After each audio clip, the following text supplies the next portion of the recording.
बिस्मिल्लाहिर्रहमानिर्रहीम। अस्सलाम वालेकुम। 9th class. आज हमने बेटे आपके chapter number 7 acid base chemistry के last topic 7.5 acid rain and its effect को पढ़ना है। इसके बाद ये हमारा चैप्टर कंप्लीट हो जाएगा और फिर हम एक्सरसाइज की तरफ मूव कर जाएंगे। एसिड के जनरल कॉन्सेप्ट के बारे में आपको पता है कि कोई भी चीज़ जो कि टेस्ट में सावर होती है, खट्टी होती है, उसको हम एसिड कहते हैं। और थ्योरीज के हिसाब से हम बात करते हैं कि वो चीज़ जो कि H+ आयन को देती है उसको हम एसिड कहते हैं। तो रेन एसिडिक कैसे हो जाती है और उसके असरात क्या होते हैं, आज हमने ये पढ़ना है। सबसे पहले आपने यहाँ से लेकर यहाँ तक डेफिनेशन के तौर पर हेडिंग दे लेनी है। डेफिनेशन पढ़ते हैं।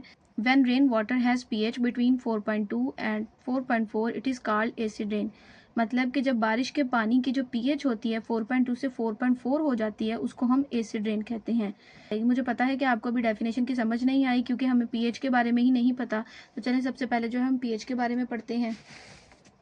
डेफिनेशन को समझने से पहले हमें ये पता होना चाहिए कि पीएच किसको कहते हैं। तो बेटे जिस तरह किसी भी चीज़ को मेजर करने के लिए हमें डिफरेंट इंस्ट्रूमेंट की जरूरत पड़ती है, तो इसी तरीके से किसी भी सोल्यूशन की एसिडिक या बेसिक नेचर को चेक करने के लिए हमें जो जिस चीज़ की जरूरत पड़ती है उसका नाम होता है पीएच स्केल। ये एक स्केल की तरह होता है जिसके ऊपर 1 से लेकर 14 तक मार्किंग होती है। मेन पॉइंट इसके अंदर बेटे 7 होता है। कोई भी सोल्यूशन जिसकी पीएच 7 होती है उसको हम क्या कहते हैं, न्यूट्रल कहते हैं। और 7 से जितनी भी चीज़ें नीचे होती हैं उनको हम एसिडिक कहते हैं। और इसी तरीके से 7 से ऊपर ऊपर जितनी भी वैल्यूज़ अगर किसी भी सोल्यूशन की मेजरमेंट करने पर आती है तो उसको जो है वो हम बेसिक कहते हैं। ठीक है। तो हम इसमें क्या करते हैं कि एक सोल्यूशन होता है, उसके अंदर जो है इस पीएच मीटर को या फिर पीएच पेपर को डालते हैं, तो फिर हम उसको इस पीएच स्केल से मैच करते हैं। अगर तो उसकी रीडिंग जो है वो हमारे पास 7 आ जाती है तो हम कहते हैं वो न्यूट्रल है। ठीक है, ना तो वो एसिडिक है ना ही वो बेसिक है। और अगर 7 से नीचे आती है तो हम कहते हैं ये एसिडिक है, और अगर 7 से ऊपर आती है तो उसकी क्या है, बेसिक है। तो इससे हमें जो है ना किसी भी सोल्यूशन की एसिडिक या बेसिक नेचर का पता चलता है। अब एसिड रेन की डेफिनेशन में ये लिखा है कि जब जो पीएच है 4 से लेकर 4.2 तक पहुंच जाती है, ये 4.4 तक पहुंच जाती है, तो ऐसी बारिश के पानी को जो है वो हम एसिडिक वाटर कहते हैं। तो अब हम दोबारा डेफिनेशन को पढ़ते हैं। When rain water has pH between 4.2 to 4.4 it is called acid rain. कि जब बारिश के पानी की जो पीएच है वो 4.2 से लेकर 4.4 के दरमियान में हो जाती है तो उसको हम एसिड रेन कहते हैं। अब ठीक है, हमने देख लिया कि एसिड रेन जो है वो 4.4 से 4.4 वाली पीएच वाली बारिश को कहते हैं। लेकिन जो नेक्स्ट क्वेश्चन हमारे दिमाग में आता है वो ये है कि ये बारिश बनती कैसे है। यहाँ पर नेक्स्ट आपने हेडिंग देनी है फॉर्मेशन ऑफ एसिड रेन, और उर्दू मीडियम के बच्चों ने हेडिंग देनी है एसिड रेन का बनना। तो कैसे बनती है, burning of fossil fuel release harmful gases in air. उनके जो फॉसिल फ्यूल होते हैं उनके जलने से यहाँ पर हार्मफुल गैसेज हवा के अंदर आती हैं। ये गैसेज होती कौन कौन सी हैं, सल्फर डाइऑक्साइड और नाइट्रोजन डाइऑक्साइड होती हैं। जब ये दोनों गैसेज जो हैं मॉइस्चर के साथ, नमी के साथ मिक्स होती हैं तो एसिड ड्रॉपलेट बना लेती हैं, मतलब तेजाबी बारिश के कतरे बना लेती हैं। और फिर जब ये ड्रॉपलेट, एसिडिक ड्रॉपलेट मतलब तेजाबी बारिश वाले जो कतरे हैं ज़मीन पर पड़ते हैं तो ऐसी बारिश को जो है हम एसिडिक रेन कहते हैं। अब ये जो सारी बात की गई है इसको मैं आपको समझाती हूँ। अब बेटे जो एसिड रेन है ना वो बनती कैसे है। कहते सबसे पहले क्या होता है कि हमारे पास जो फॉसिल फ्यूल होते हैं, ठीक है, फॉसिल फ्यूल कहते हैं किसको है बेटे, कोल हमारे पास जो होता है, या फिर ऑयल होता है, या फिर जो नेचुरल गैस होती है, इसको हम क्या कहते हैं, इसको हम फॉसिल फ्यूल कहते हैं। अब ये जो फॉसिल फ्यूल है, ठीक है, इसको जब हम बर्न करते हैं, जलाते हैं, तो इसके अंदर से सल्फर डाइऑक्साइड और नाइट्रोजन डाइऑक्साइड नाम की गैसेस निकलती हैं। ठीक है, ये जो गैसेस होती हैं ये हमारी एयर के अंदर चली जाती हैं। सेम इसी तरीके से जो हमारे पास बेटे फैक्ट्रीज होती है ना, इन फैक्ट्रीज के अंदर से भी क्या निकलती हैं, इन फैक्ट्रीज के अंदर से भी ये जो गैसेस निकलती हैं ये भी हवा के अंदर चली जाती हैं।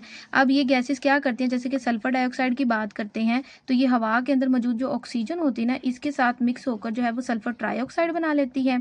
उसी तरीके से हमारे पास जो नाइट्रोजन डाइऑक्साइड होती है ये भी क्या करती है, हवा के अंदर जो मॉइस्चर मौजूद होता है उसके साथ मिलकर जो है वो नाइट्रिक एसिड बना लेती है और नाइट्रस एसिड बना लेती है। अब कहते हैं ये जो दो एसिड हैं ये क्या करते हैं, इस रेन वाटर के साथ क्या हो जाते हैं, मिक्स हो जाते हैं। मिक्स होकर जो है हम वो ड्रॉपलेट बना लेते हैं इसी तरीके से। ठीक है, इस तरीके से क्या कर लेते हैं, एसिडिक रेन के ड्रॉपलेट बना लेते हैं। नाइट्रिक एसिड और सल्फ्यूरिक एसिड जो है वो हमारे बारिश के पानी के अंदर क्या हो जाते हैं, मिक्स हो जाते हैं। और फिर जब ये बारिश जो है हमारी ज़मीन पर पड़ती है तो ऐसी बारिश को जो है वो हम एसिडिक रेन कहते हैं। यही बात बुक में लिखी हुई है कि फॉसिल फ्यूल के जलने से गैसेस निकलती हैं। ये गैसेस क्या करती हैं, हवा के अंदर जाती हैं, सल्फर डाइऑक्साइड ऑक्सीजन के साथ मिलकर सल्फर ट्राइऑक्साइड बनाती है। और नाइट्रोजन भी क्या करती है, वाटर के साथ मिलकर हवा के अंदर जो मॉइस्चर होता है नाइट्रिक एसिड बना लेती है। सल्फर डाइऑक्साइड अगेन बारिश के पानी के साथ रिएक्ट करके सल्फ्यूरिक एसिड बना लेती है। और ये दोनों एसिड जब बारिश के पानी के अंदर मिक्स होते हैं तो ज़मीन पर पड़ने वाली जो बारिश होती है वो एसिडिक हो जाती है। यही सारी चीज़ जो है इक्वेशन के अंदर लिखी हुई है, आपने यहाँ पर हेडिंग दे देनी है, chemical equation for the formation of acid rain. Sulphur dioxide oxygen के साथ मिलकर सल्फर ट्राइऑक्साइड बना लेती है। सल्फर ट्राइऑक्साइड फिर क्या वाटर के साथ रिएक्ट करके H2SO4 बनाती है। और नाइट्रोजन डाइऑक्साइड वाटर के साथ रिएक्ट करके नाइट्रिक एसिड बनाती है और नाइट्रस एसिड बनाती है। Effect of acid rain. अब इस एसिड रेन के असरात क्या क्या होते हैं हमने ये पढ़ने हैं। Acid rain cause a number of adverse effect on soil. कहते हैं जो एसिड रेन होती है, तेजाबी बारिश जो होती है, ये बहुत खतरनाक किस्म के असरात डालती है ज़मीन पर, पौधों पर और आबी ज़िंदगी के ऊपर एंड ह्यूमन मेड स्ट्रक्चर, इंसानों ने जो बिल्डिंग वगैरह बनाई होती हैं। इफेक्ट नंबर 1 पे आपने हेडिंग देनी है इफेक्ट ऑन सॉइल। ये मैंने हेडिंग जो है ना आपको प्रिपेयर करके दी है ताकि आप पेपर प्रेजेंटेशन के हिसाब से इनको लिखो ताकि आपके अच्छे मार्क्स आए। पेपर पॉइंट ऑफ व्यू से आपको ये लॉन्ग क्वेश्चन आ सकता है।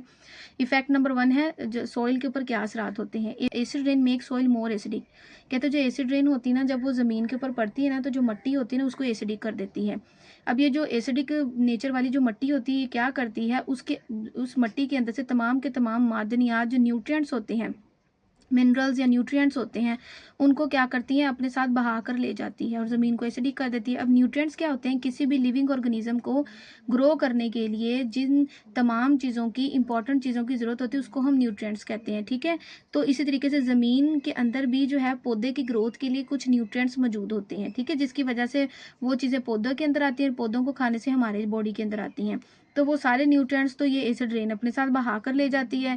अब जो पौधा है उसकी ग्रोथ जो होती है वो रुक जाती है। तो पहला इफेक्ट तो ये है। दूसरा, many plant can not live और ग्रो इन एसिडिक सॉइल।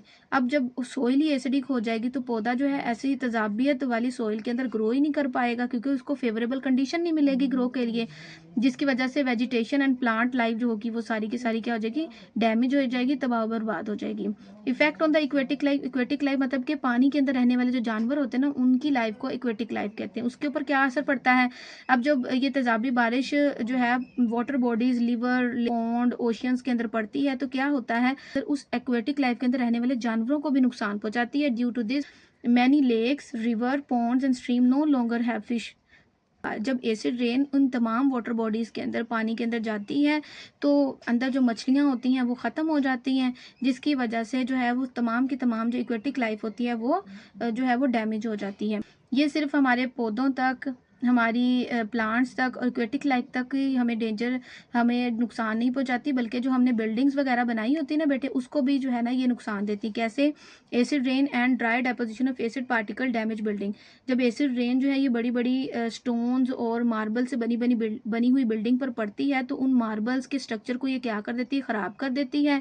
ठीक है, जैसे कि statue, automobiles and other structure made of जो स्टोन और मेटल से चीज़ें बनी होती है उसके ऊपर जब ये बारिश पड़ती है तो उनका जो स्ट्रक्चर होता है, उनकी जो साख्त होती है उसको जो है ये ख़राब कर देती है, जिसकी वजह से जो है वो उनकी जो सरफेस होती है ऊपर से ख़राब हो जाती है, कलर ख़राब हो जाता है। तो इस तरीके से जो एसिड रेन है हमारी बिल्डिंग और स्ट्रक्चर को भी जो है ना वो अफेक्ट कर रही है। तो ओवरऑल अगर हम देखें तो एसिड रेन जो है वो हमारी पूरी इन्वायरमेंट को और उसके अंदर मौजूद हर एलिमेंट को जो है ना वो इफ़ेक्ट कर रही है।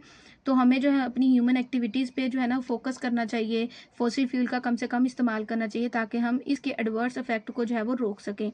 तो बिल्डिंग और स्ट्रक्चर के अंदर जो हमारे पास एक एग्जांपल आती है ना बेटे, वो ताजमहल की आती है। ठीक है, आप यहाँ पे ताजमहल की एग्जांपल भी लिख सकते हैं, उसकी भी बिल्डिंग ख़राब हो गई सिर्फ और सिर्फ एसिड रेन की वजह से, है ना। एसिड रेन के इन तमाम एडवर्स इफेक्ट को रोकने के लिए क्या चाहिए कि हम जो है ना फॉसिल फ्यूल का कम से कम इस्तेमाल करें ताकि हमारी जो इन्वायरमेंट है इन तमाम खतरनाक जो है ना इफेक्ट से जो है ना वो बच सके।